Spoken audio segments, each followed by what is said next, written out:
కానీ ఆ నవ్వవు జంతువులు నరుడు నవ్వును. నవ్వులు చిత్తవృత్తికి దివ్యలు, కొన్ని నవ్వులు ఇటుతేలవు, కొన్ని విషప్రయుక్తములు. అసలు ఆ నవ్వు మీద ఆయన చెప్పిన పద్యం ఆయన ఎంత ఆలోచించారో, ఆయనలో సహజంగా ఎంత హాస్యస్ఫోరకత్వం ఉందో, హాస్య ప్రియత్వం ఉందో మనకి అర్థమవుతుంటుంది.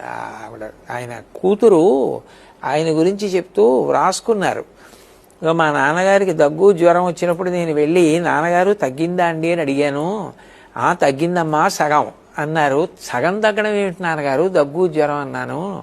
సగం వైద్యుడిచ్చిన మందు సీసాలో మందు తగ్గిందమ్మా అన్నారు. మా నాన్నగారు జ్వరంలో కూడా అంత హాస్యస్ఫోరకత్వంతో ఉండేవారు అని ఆవిడ చెప్పింది. అంటే మనిషికి ఎన్ని కష్టాలున్నా తేలికగా ఉండగలగడం, ఆ భావాంబర వీధి యందు విహరించేటప్పుడు హద్దు లేకుండా విహరించగలిగి అన్నిటినీ ఇవ్వడం. ఎన్ని కష్టాలు పడ్డారండి నిజంగా జీవితంలో.